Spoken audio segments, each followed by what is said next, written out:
assim a palavra do Senhor. Ruth capítulo 3, versículo 1 a 5. Disse-lhe Noemi, sua sogra: minha filha, não hei de eu buscar-te um lar para que sejas feliz? Ora, pois, não é Boaz, na companhia de cuja serva estiveste, um dos nossos parentes? Eis que esta noite a limpará a cevada na eira. Banha-te e unge-te, e põe os teus melhores vestidos, e desce a eira. Porém, não te des a conhecer a homem, até que tenha acabado de comer e beber. Quando ele repousar, notarás o lugar em que se deita. Então chegarás e lhes descobrirás os pés, e te deitarás. Ele te dirá o que deves fazer. Respondeu-lhe Ruth: tudo quanto me disseres, farei. Irmão, nosso texto hoje começa a nos mostrar a necessidade de proteção e descanso para Noemi e Ruth. Uma delas precisa urgentemente de um lar e tocar a vida. Ela precisa de um marido para protegê-la, moral, física e espiritual. A outra, Noemi, também necessita destas coisas, mas se ela conseguir isso para a sua nora, automaticamente também ela estará segura. Este é o plano aqui de Noemi, a velha Noemi, experiente. Ela sabe o que Ruth precisa fazer.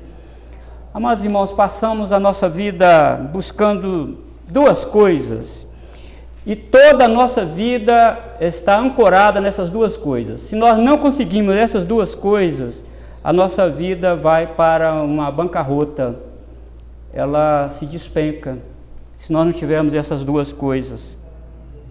Então, tudo indica que não valeu a pena você correr tanto atrás dos seus objetivos, não valeu a pena você poupar dinheiro, comprar uma casa, não valeu a pena você estudar, não valeu nada a pena se você não tiver essas duas coisas aqui que nós temos neste livro.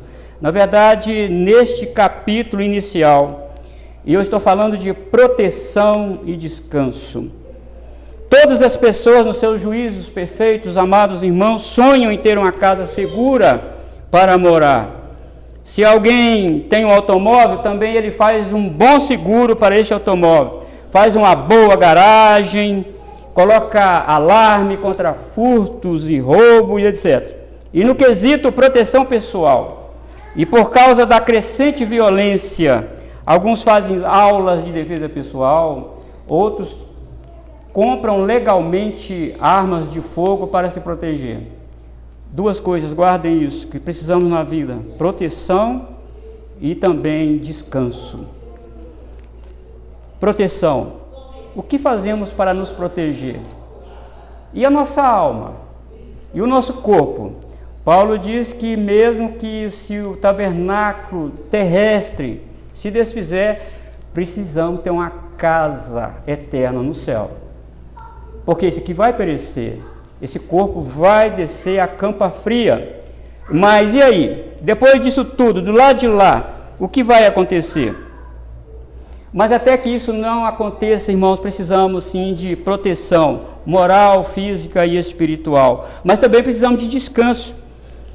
Se você quiser saber como que essa busca frenética por descanso, vai aí na saída, na portaria de uma empresa, na saída de pessoal. Você vai ver como que as pessoas saem freneticamente em busca de descanso depois de 9 horas ou mais de trabalho. As pessoas, tem umas que tomam banho mesmo na empresa para já começar a se descansar, outras nem isso fazem, já pega o seu automóvel e já faz o seguinte: estou ávido por chegar em casa, tomar aquele banho e colocar os pés para cima. Amados irmãos, proteção e descanso, nós precisamos disso, o nosso corpo precisa disso. Nós começamos nosso culto 7 horas, e daqui a pouco nós já nos afadigamos, nós queremos ir embora, nós queremos também descansar. Esse movimento de senta e levanta, daqui a pouco nós estamos enojados. Nós somos assim. Faz, meu Deus, esse culto não vai terminar. Eu me lembro que o apóstolo Paulo estava pregando um discurso, está lá em Atos 20. O apóstolo Paulo estava pregando e uma pregação bastante demorada. E um jovem chamado Eutico sentou na janela para ouvir, no terceiro andar do prédio, para ouvir Paulo pregar, mas o cansaço desse jovem era tanto que ele dormiu e caiu do terceiro andar. Você lembra dessa passagem lá em Atos capítulo 20? Descanso. A pregação longa fez o jovem dormir e ele caiu de cansaço e morreu. O apóstolo Paulo desce, ora e pede a Deus para devolver a vida ao rapaz e isso aconteceu. Você percebe? Ele dormiu no culto e caiu do terceiro andar. Cansaço. Irmãos, nós estamos muito afadigados nesse tempo do corre-corre. Tudo está caro. Nós precisamos ganhar muito dinheiro. Esse é o nosso pensamento. E por causa disso nós nos afadigamos. Cansamos o nosso corpo mais do que devia. E às vezes vínhamos para a casa de Deus bastante cansado no domingo. Por quê? Às vezes quebramos aquilo que o Senhor falou lá no Pentateuco, não é verdade? 6 dias trabalhe para vocês e um dia dedique para mim. Mas o que é que nós fazemos? Nós temos trabalho também na igreja durante a semana, isso cansa a mente, cansa o corpo. E no domingo, às vezes, nós não fazemos aquilo que nós temos que fazer, porque nós estamos cansados. E aí corremos o perigo de cair lá em Jeremias 48, versículo 10. Maldito é aquele que fizer a obra do Senhor relaxadamente. Corremos o risco de nos enquadrar em Jeremias 48, versículo 10. Então você percebe aqui agora, a velha Noemi olha para Ruth. Acabou a colheita da cevada, e agora? Temos bastante alimento, mas o alimento vai acabar. E eu estou olhando, a velha Noemi olha para Ruth e diz, menina, você precisa de um bom casamento. E eu estou vendo que Boaz é esse homem. É claro que ele não é o parente mais chegado, mas ele é um parente que pode te dar um bom futuro. Não é isso, irmãos, que os pais pensam para os seus filhos? Não é isso que sempre os pais desejam para os seus filhos? Que eles tenham um bom casamento, que eles sigam a vida com Deus, mas tenham um bom casamento. Por isso, irmão, nessa noite eu quero falar aqui sobre aspectos fundamentais do descanso e proteção, que nós precisamos. Aí nesse texto de capítulo 3, versículo 1 a 5, nós vamos ver como que esse texto vai clareando para nós e vai nos levar para um descanso também eterno com o nosso Redentor. Primeiramente, aí no versículo 1, necessidade de proteção e descanso. Você percebe, irmão, que todo o enredo do capítulo 1 nos leva para o sentido principal de nos fornecer repetidamente a ideia de descanso, satisfação e felicidade. Todo o enredo aqui deste capítulo, melhor dizendo, não capítulo 1, temos as palavras repousar e deitar no versículo 4. Olha aí para o texto. Deitar e repousar no versículo 4. E temos também no versículo 7, deitou, deitar e deitou. E no versículo 8, deitada. No verso 14, temos de novo, deitada. E por último, no verso 18, o capítulo fecha com a expressão, descansarás. Estas aqui, irmãos, são chaves hermenêuticas que o Espírito Santo usou, o autor sagrado, dentro da sua limitação de escrever, para ele nos dizer que nós precisamos de um descanso. E se você ler capítulo 3 e capítulo 4 do livro de Hebreus, você vai ver que o povo de Israel, o escritor dos Hebreus está falando que o povo de Israel almejou um descanso na terra prometida, rodou durante 40 anos e não achou descanso por causa de incredulidade. E aqui nós vemos Noemi, minha filha, não te hei de prover um lar para você descansar, porque na próxima colheita eu não quero ver, ela estava dizendo isso, eu não quero ver você colhendo mais. E o leitor aqui, atento das Escrituras Sagradas, vai observar que o capítulo 1 aqui de Ruth nos trouxe a ideia de uma família sobrecarregada, que precisava de alívio por causa dos seus pecados contra Deus. Vimos fomes no capítulo 1, vemos também tentativa de fuga das consequências dos seus pecados, e vemos também morte, viagem cansativa de volta, sentimento de amargura por parte de Noemi e até vergonha de ter uma moabita a tiracolo. Ela teve vergonha. Então, há sim uma necessidade. O livro nos leva para um encontro definitivo com o nosso Redentor, Cristo Jesus. E como nós nos almejamos isso, irmãos? Como nós estamos ávidos para encontrar com Jesus e nos descansar. Apocalipse fala que bem-aventurado aquele que tem parte na primeira ressurreição. Sobre estes não sofrerá o dano da segunda morte. E o Apocalipse fala que eles têm parte na primeira ressurreição para que as suas obras o sigam. Amados irmãos, nós estamos neste mundo tão fadigado, tão enojado, tão podre, tão fétido, que isso vai, irmãos, nos colocando mais próximo do nosso Redentor, Cristo Jesus. Então faz sentido aqui o capítulo 3 começar e terminar com a palavra descanso. Ele começa com a palavra descanso e termina também com esta palavra descanso. Necessidade de proteção. Olha, minha filha, eu vou usar uma estratégia para te aproximar você de Boaz. Deixa comigo. Pode deixar comigo, Ruth. E eu vou te aproximar de Boaz. Então, você viu que a necessidade de Ruth descansar e também Noemi. Agora, irmão, no versículo 2. Necessidade de descanso e proteção. E temos agora no versículo 2. A pessoa adequada para promover esse descanso. Não era qualquer um. Não é. Não é qualquer um, irmãos, que vai promover e que vai nos descansar deste mundo tão mau. Deste mundo tão empoeirado. Deste mundo tão pesado.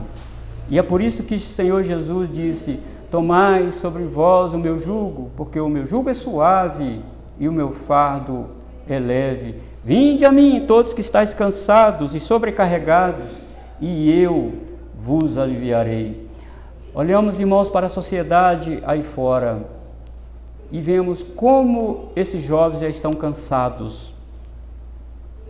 Aquilo que eles chamam de night, eu estou na night, está perdendo a sua saúde, está se afastando do Redentor. Mas aqui, irmão, Noemi chega para Ruth e diz: eu vou te aproximar do Redentor. Então, a pessoa adequada para promover esse descanso. O parente resgatador tinha o poder, ele tinha o poder de reverter uma situação inquietante e instável na qual viviam Noemi e Ruth. Ruth precisava de um lar para ser chamado de seu. Ela tinha abandonado sua família, seus pais, sua terra. Ela abandonou seus deuses. Ela abandonou sua culinária. Ela abandonou tudo para servir o Deus de Israel. E ela até disse: olha, eu morro aqui com você, Noemi. Aonde você ficar, eu estou junto com você. Ela abandonou. Mas tem uma coisa, irmãos. O plano de Noemi é bastante ousado, é bastante estratégico, mas e se não desse certo? Como elas ficariam? Se você for comigo lá para Deuteronômio, capítulo 25, versículo 5, o que diz o preceito da lei sobre o resgatador? Diz lá Deuteronômio 25, versículo 5, se irmãos morarem juntos, e um deles morrer sem filhos, então a mulher do que morreu não se casará com outro estranho, fora da família. Seu cunhado a tomará e a receberá por mulher. Exercerá para com ela a obrigação de cunhado. É aqui que Noemi pega essa lei. Noemi pega essa lei favorável a ela e diz: Boaz é um dos nossos parentes, parente do meu marido. Então eu vou dar uma forcinha a Deus aqui. Vou dar uma forcinha. Aqui que nós chamamos de dar uma forcinha a Deus. Mas, irmãos, se o parente não quisesse casar com ela, porque também está na lei. Se você está aberto aí no capítulo 25, observa o versículo 7 e 10, aí para você ver. Deuteronômio capítulo 25, versículo 7 a 10.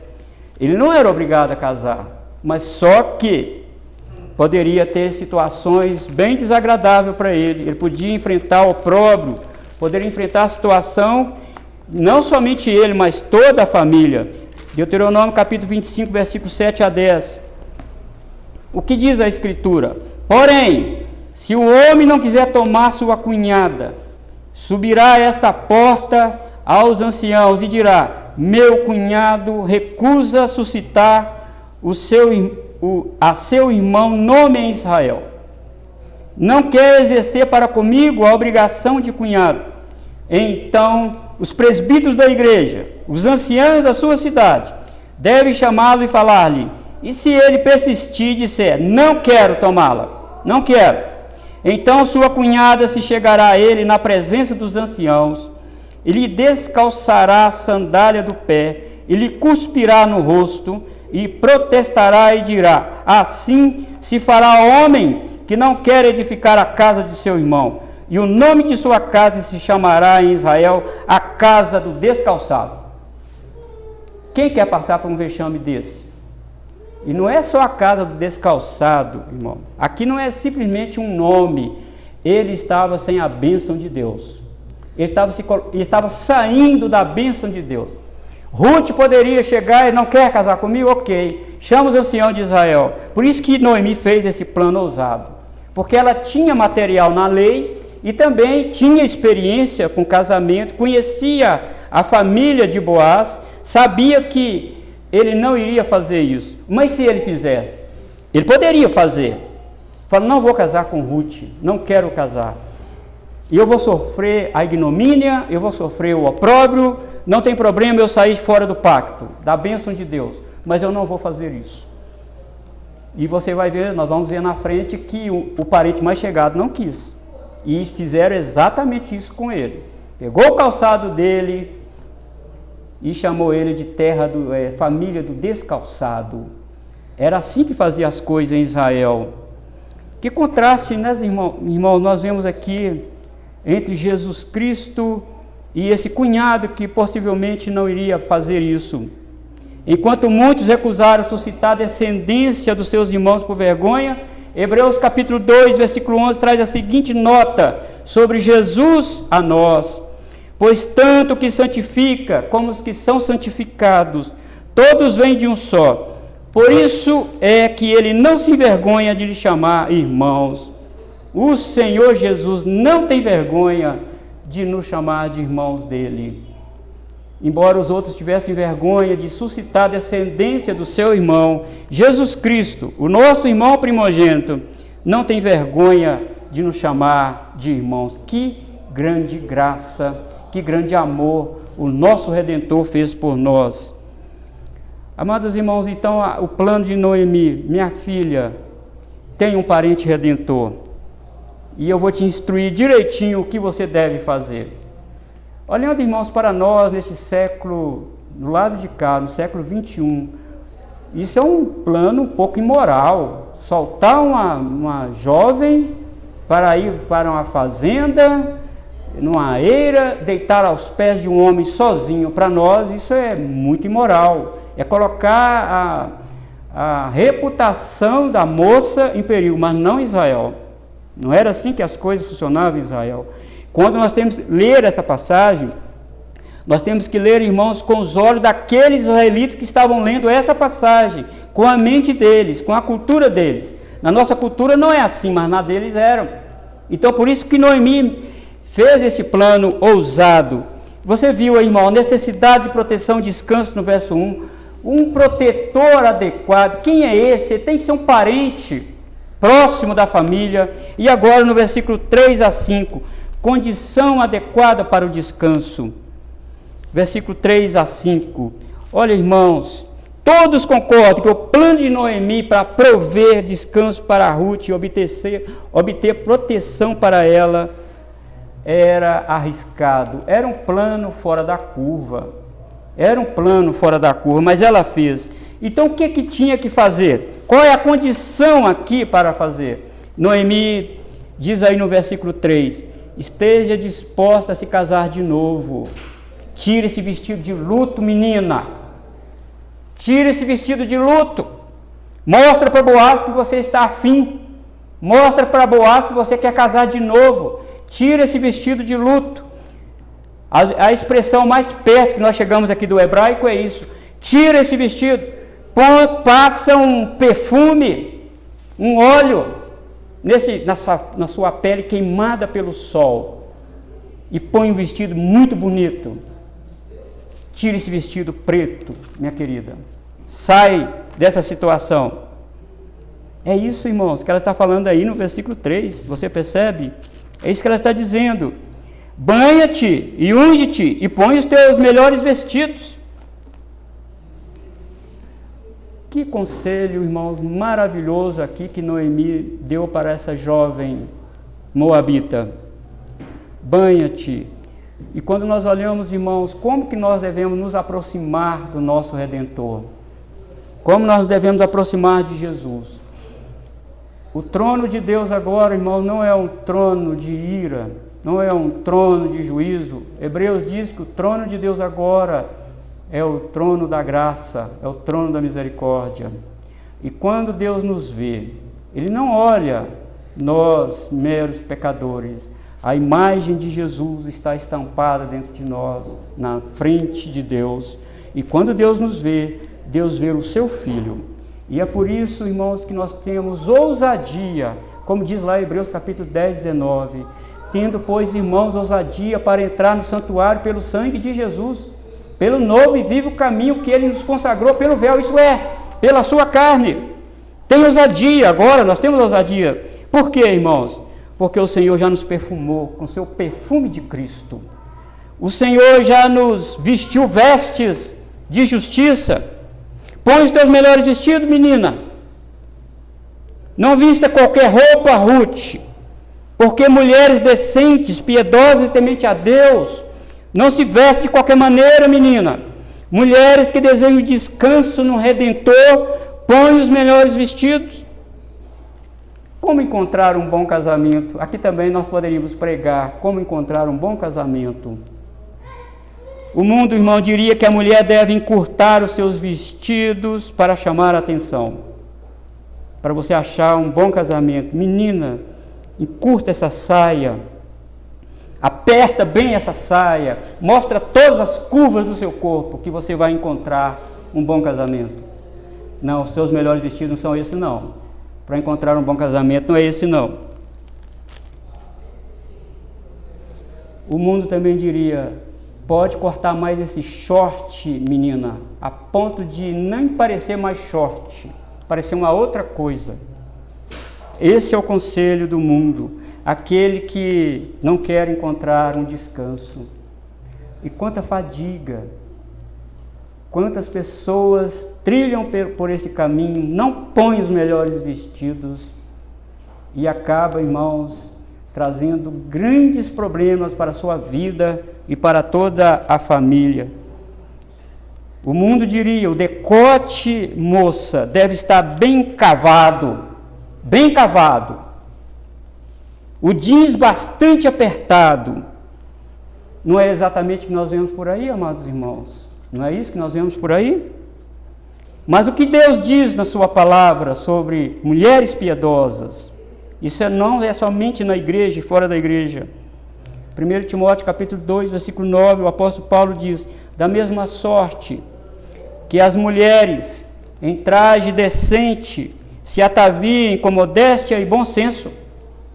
Cuidado, moças que querem um Boaz, não é assim que você vai achar um Boaz. Rapaz, fique esperto, olhe para essa moça, como ela está, se ela está banhada com óleo, e se ela tem os seus melhores vestidos.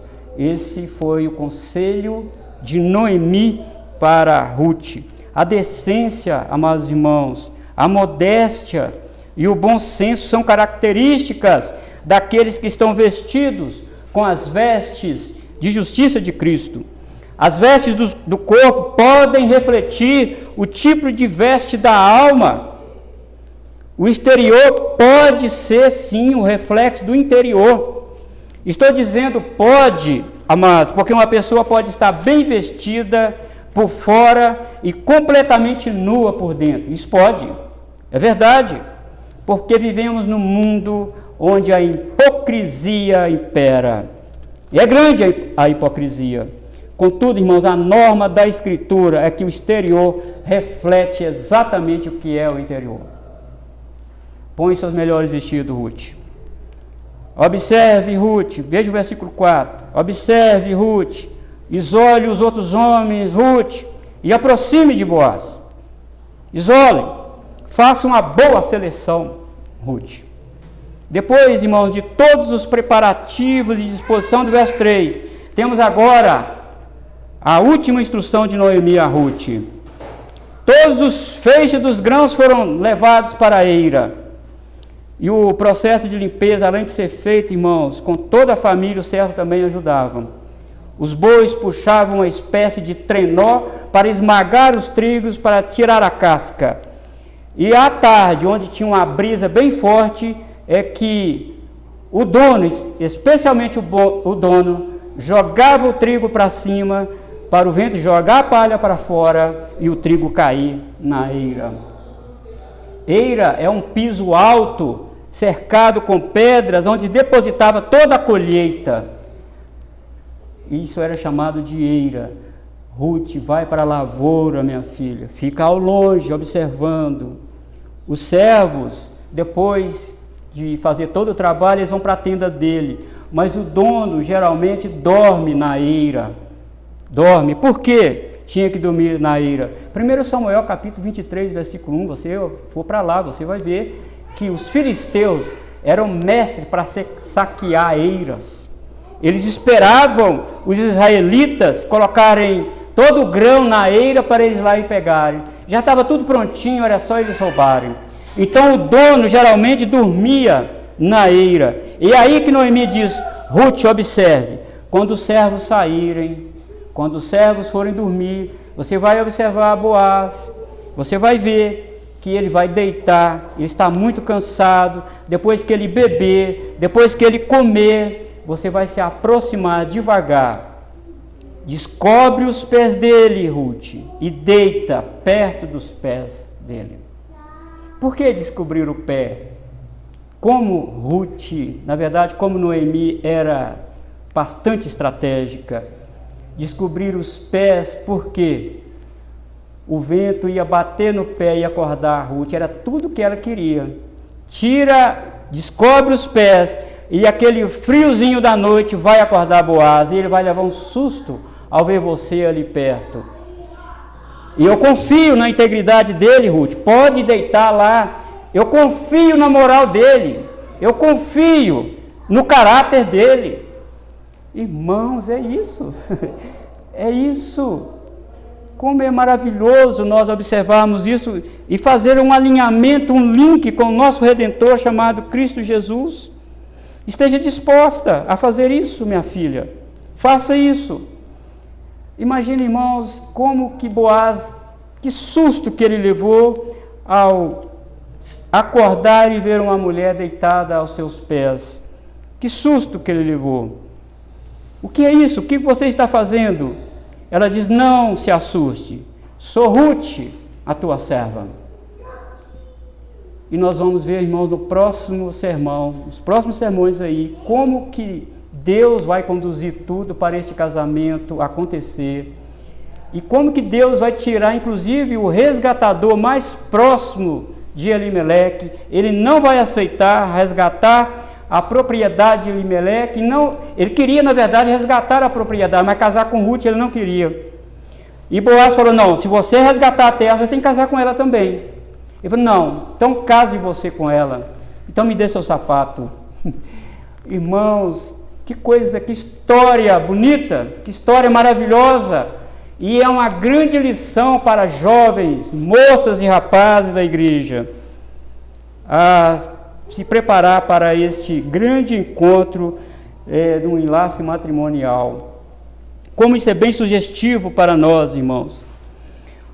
Ruth deveria, irmão, se aproximar lentamente, pisando devagar, descobrir os pés de Boaz e se deitar. E ficamos pensando, o que estava passando na cabeça de Noemi nessa hora? Era cedo ainda quando ela foi para a roça Mas anoiteceu e ela devagar deitou aos pés de Boaz. Amados irmãos, é aos pés do nosso Redentor que nós temos proteção. É aos pés de Jesus, irmãos. Sem Jesus, fora dos pés de Jesus, não tem como. Não tem jeito. Noemi, ela confiou uma mulher ao caráter do Redentor. Ela tinha certeza que ele protegeria a moral de Ruth, porque ele estava sozinho com ela na eira.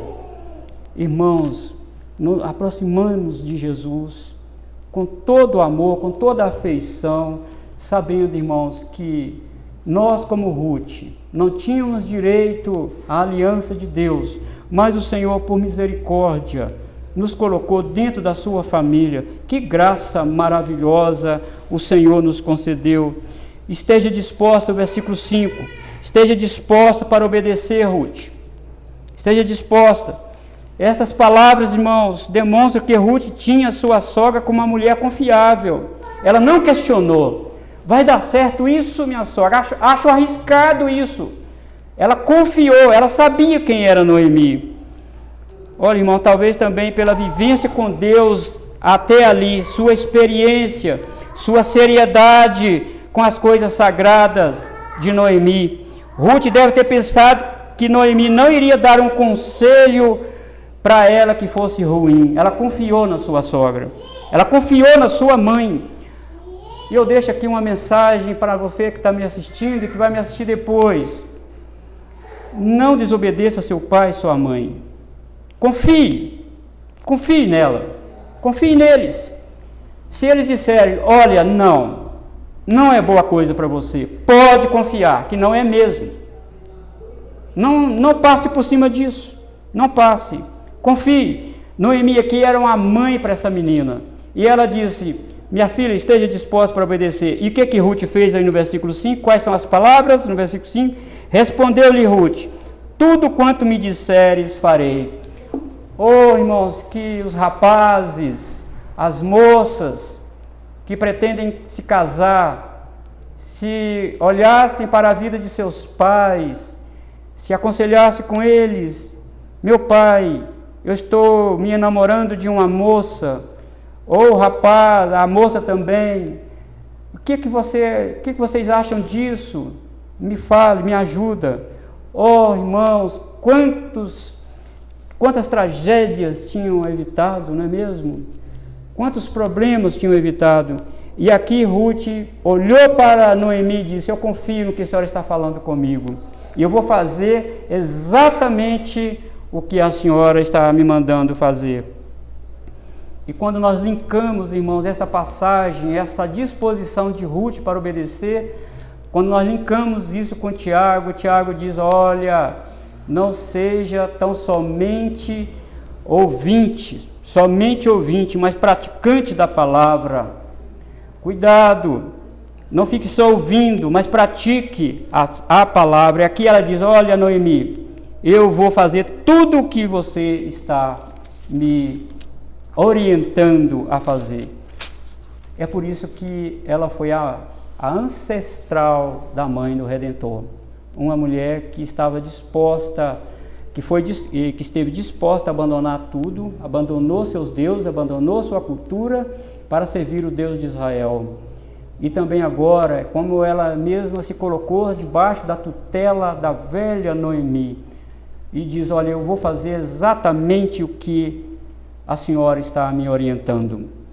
Amados irmãos, lendo este livro com as lentes do Evangelho, podemos ver nos 2 primeiros capítulos como o amor de Cristo é despertado nos corações dos pecadores indignos. E os 2 últimos capítulos nos mostram como o amor de Cristo é satisfeito e consumado.